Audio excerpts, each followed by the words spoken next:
ce n'est pas une histoire qu'on a tenté d'enterrer.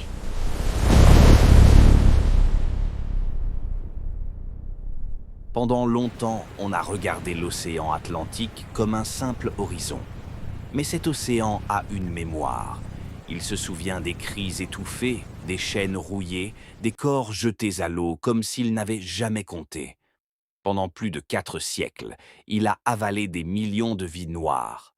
Avant cela, l'Afrique respirait. Des villages vivaient au rythme du soleil, des marchés, des champs, des naissances. Des royaumes puissants existaient, comme l'Empire du Mali, porteur de savoir, de commerce et de dignité. Les hommes n'étaient pas des marchandises, les femmes n'étaient pas des objets, les enfants avaient un avenir. Puis la nuit est tombée. Des raids violents ont brisé le silence, des villages incendiés, des familles séparées dans les cris, des corps enchaînés, forcés de marcher sans savoir où, sans savoir pourquoi. Sur les côtes africaines, des murs se sont dressés. Derrière eux, des milliers d'êtres humains ont attendu. À la maison des esclaves, ils ont regardé une dernière fois leur terre, une dernière fois le ciel africain. Puis, une porte s'est ouverte sur l'océan, une porte sans retour. À bord des navires, il n'y avait plus d'hommes, plus de femmes, plus d'enfants. Seulement des corps entassés, privés d'air, de lumière, de nom. La traversée était un enfer. La maladie, la faim, la violence. Et ceux qui mouraient n'avaient même pas une tombe. L'océan devenait leur linceul. Ceux qui survivaient arrivaient brisés, affaiblis, déshumanisés. Sur les marchés, on inspectait leurs dents, leurs muscles, leurs valeurs. Des mères arrachées à leurs enfants, des frères séparés à jamais. Leurs larmes n'arrêtaient personne. Dans les plantations, le jour commençait avant l'aube et se terminait dans l'épuisement.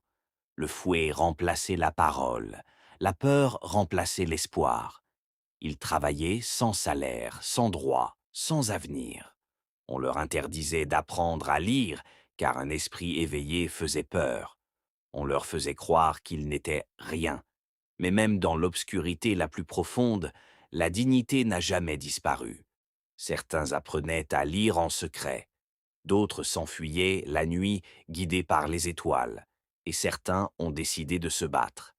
À Haïti, sous la direction de Toussaint Louverture, des esclaves ont osé faire l'impensable, se lever, résister, vaincre.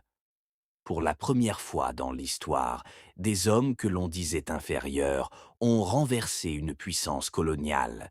Ils ont prouvé au monde que la liberté n'était pas un cadeau, mais un droit. L'esclavage a fini par être aboli, sur le papier.